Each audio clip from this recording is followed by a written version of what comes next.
Last episode में हमने देखा था हानशा ने थम से शील्ड के बदले में स्केयर्ड ब्लड बो हासिल कर लिया था, एक्सचेंज कर लिया था।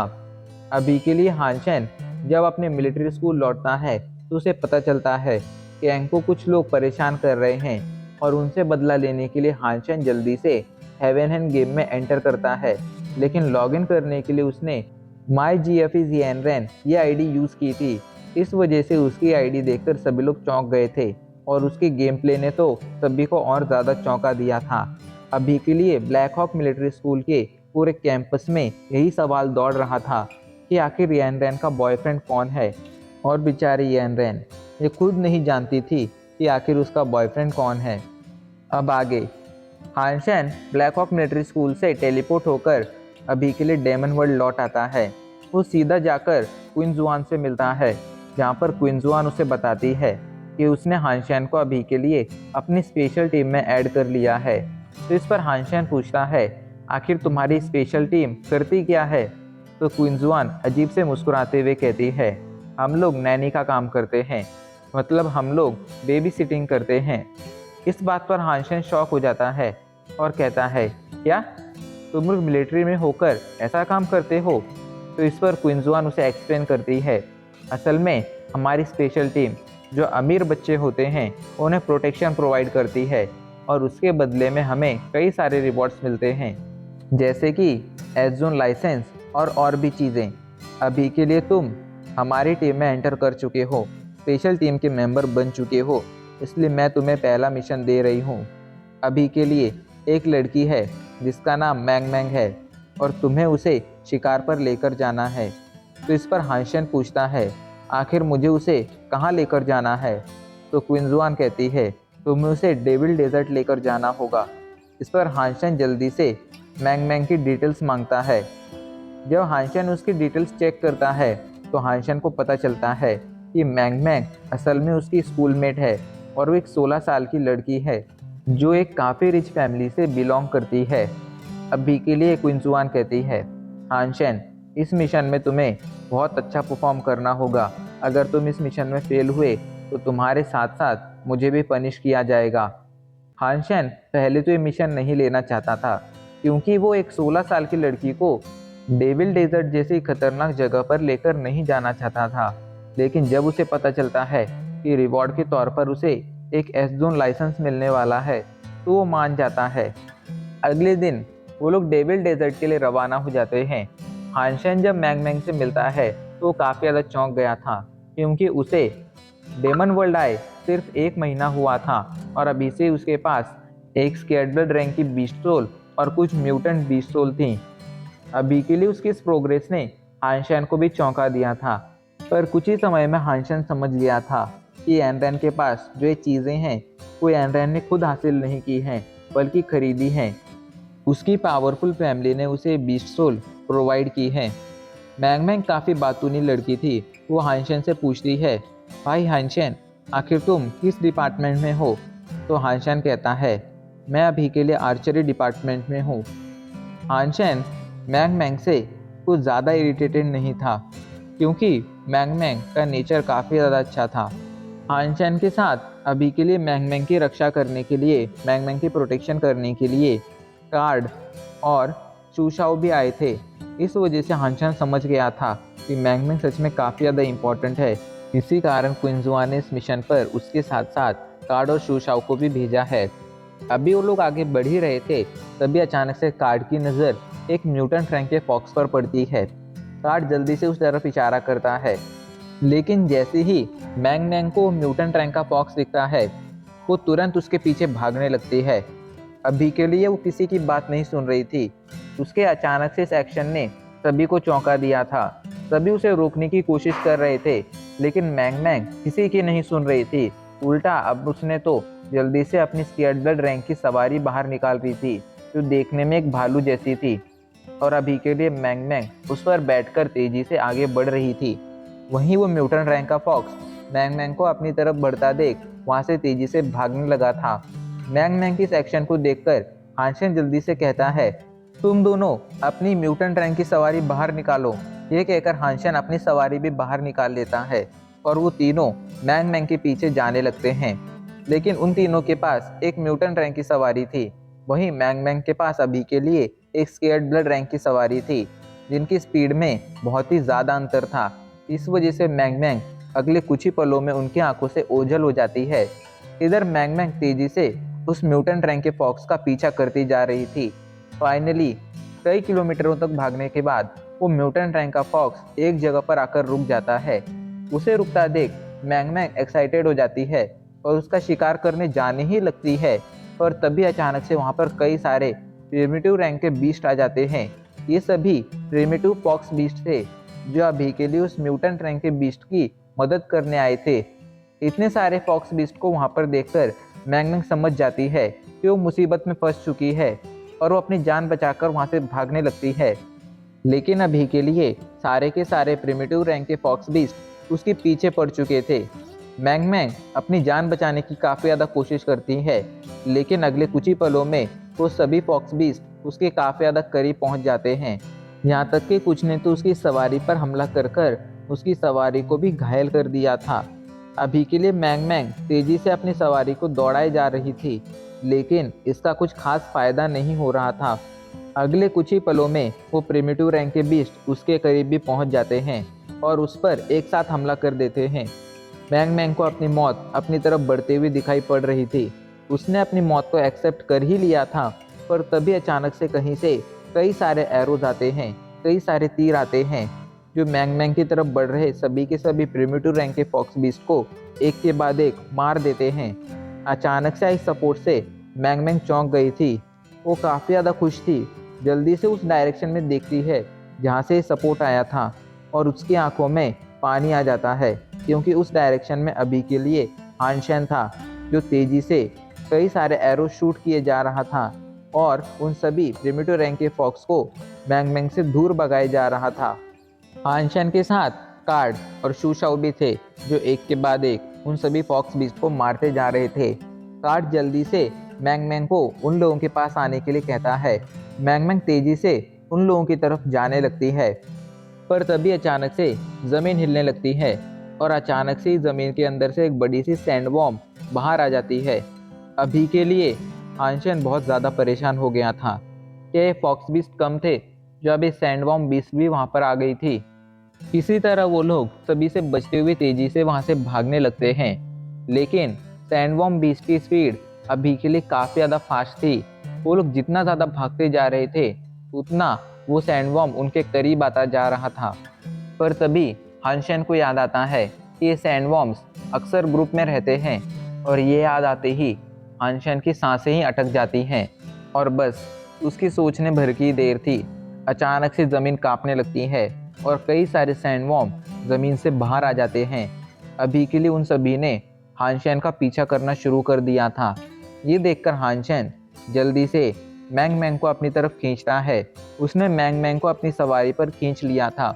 उन्हें जल्द से जल्द कोई ना कोई डिसीजन लेना था, ताकि वो जल्द से जल्द यहाँ से बचकर भाग सकें। हानशेन जल्दी से कार्ड से कहता है, तुम रास्ता साफ करो, और कार्ड तुरंत रास्ता साफ करने लगता है। वो तेजी से एक के बाद एक प्रिमिटिव रैंक के सभी फॉक्स को मारते जा रहा था, साथ ही साथ सैंड वॉर्म्स को भी मारते जा रहा था, लेकिन उसका स्टैमिना भी बहुत जल्दी जल्द खत्म होते जा रहा था।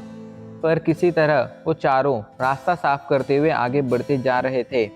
मैंग मैंग को लग रहा था कि अभी के लिए वो जिस मुसीबत में पड़े हैं उसकी वजह से पड़े हैं, इसलिए वो खुद को ब्लेम करने लगती है। तो हानशेन कहता है, तुम्हें अभी के लिए खुद को ब्लेम करने की ज़रूरत नहीं है। हम लोग तुम्हारे साथ इस मिशन पर आए हैं, और ऐसे में अगर हम तुम्हें प्रोटेक्ट करने में असमर्थ रहते हैं, तो इसका मतलब ये होगा कि हम लोग काबिल नहीं हैं, इसलिए तुम्हें ज़्यादा सोचने की ज़रूरत नहीं है। अभी के लिए अपने दिमाग को शांत रखो। हानशेन की बात सुनकर फाइनली मैंग मैंग शांत हो जाती है। इधर कार्ड एक के बाद एक प्रिमिटिव रैंक के बीस्ट को मारते हुए रास्ता साफ करते जा रहा था। उन लोगों को लगा था कि वो लोग बच चुके हैं, पर तभी अचानक से उनके सामने कई सारे प्रिमिटिव रैंक के और भी फॉक्स बीस्ट आ जाते हैं, और इन सभी फॉक्स बीस्ट के बीच में एक ऑरेंज कलर का फॉक्स बीस्ट भी था, जिसके सर पर एक सींग था। हानशन जैसे ही उसे देखता है तो तुरंत पहचान जाता है, ये तो स्केयर्ड ब्लड रैंक का फॉक्स बीस्ट है।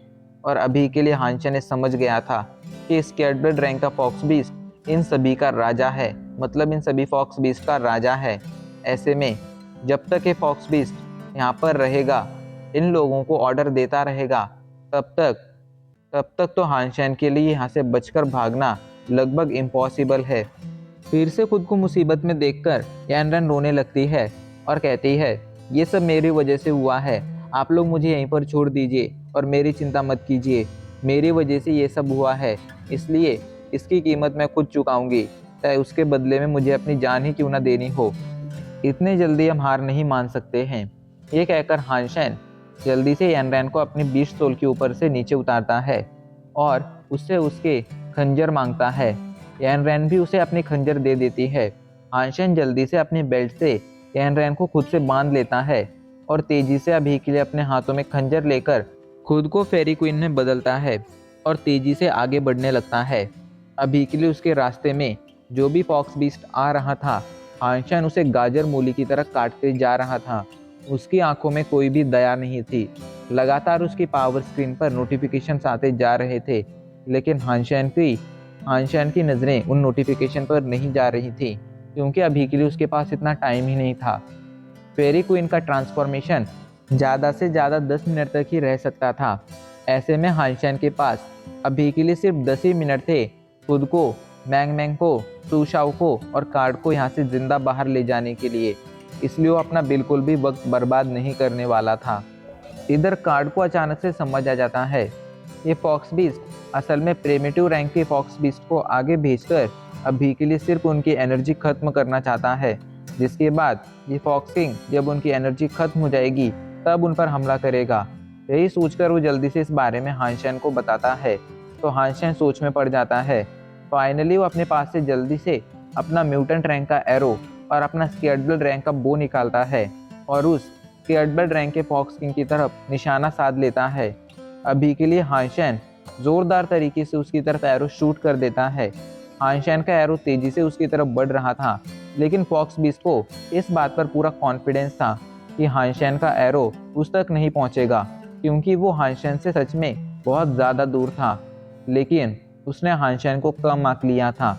अगले कुछ ही पलों में हवा की स्पीड से वो एरो फॉक्स बीस्ट के सामने पहुंच गया था और इससे पहले कि फॉक्स बीस्ट उससे बच पाता, वो एरो सीधा जाकर फॉक्स बीस्ट को लग जाता है।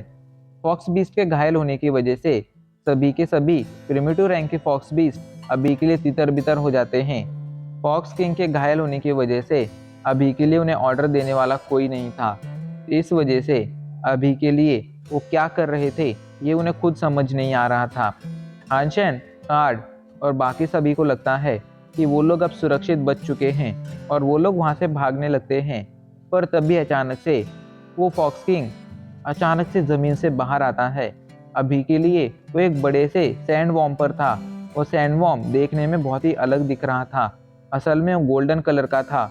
ये देखकर हानशैन तुरंत समझ जाता है कि एक स्केयर्ड ब्लड रैंक का सैंड वॉर्म है।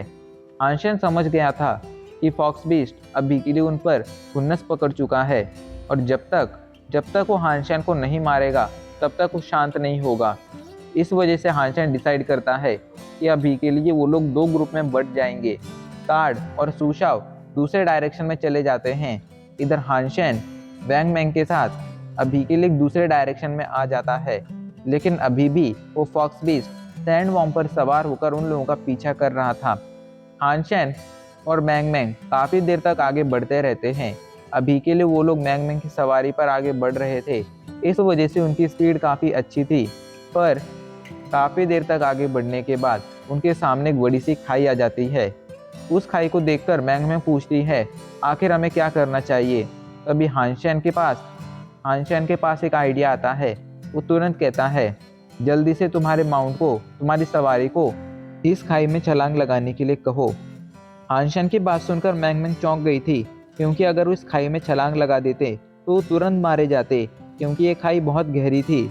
लेकिन हानशैन जोर देता है एंड फाइनली मैंग मैंग उसकी बात मानकर जल्दी से अपनी सवारी को खाई में छलांग लगाने का ऑर्डर देती है। उसकी सवारी जैसे ही खाई में छलांग लगाती है, इधर हानशैन पीछे मुड़कर उस गोल्डन सैंडवॉर्म पर अपने एरो से हमला कर देता है। हानशैन का एरो सीधा जाकर गोल्डन सैंडवॉर्म की आंख पर लगा था, जिस वजह से वो गोल्डन सैंडवॉर्म अभी के लिए बुरी तरह से घायल हो गया था। इधर अभी के लिए हानशेन मैंग मैंग के साथ खाई में गिर रहा था। तभी वो मैंग मैंग को अपनी सवारी को वापस लेने के लिए कहता है। मैंग मैंग जैसे ही अपनी सवारी को वापस लेती है, हानशेन तुरंत उसकी आंखें बंद कर लेता है और अपने पास से उस पर्पल ड्रैगन की विंग बाहर निकालता है और तुरंत जमीन पर लैंड कर जाता है। जैसे ही वो जमीन पर लैंड करता है, वो अपने पंख वापस ले लेता है और मैंग मैंग की आंखें खोल देता है। मैंग मैंग को लगता है कि उसने अभी के लिए हानशन के पास पंख देखे थे, इसलिए इस बारे में हानशन से पूछती है। लेकिन हानशन बहाना बना देता है कि उसने पंख नहीं बल्कि बादलों की परछाई देखी थी। मैंग मैंग भी फाइनली उसकी बात मान जाती हैं।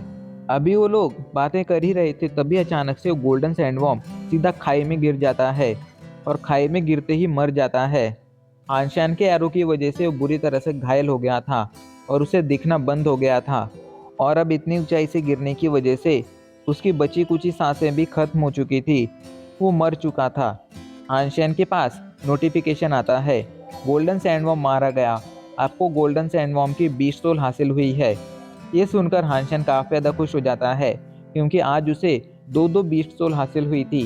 काफ़ी सारे प्रिमिटिव रैंक के फॉक्स को मारने के बाद हानशैन को कुछ म्यूटेंट रैंक के फॉक्स भी मिले थे, और जब हानशैन ने उनमें से कुछ म्यूटेंट रैंक के फॉक्स को मारा था, तब हानशैन को उनमें से एक की 20 सोल भी हासिल हो गई थी। अभी के लिए हानशैन काफ़ी ज़्यादा खुश था। वहाँ से वो मैंग मैंग के साथ स्टील आर्मर बेस लौट आता है, और अब इसी के साथ हमारा एपिसोड आज यहीं पर ख़त्म हो जाता है।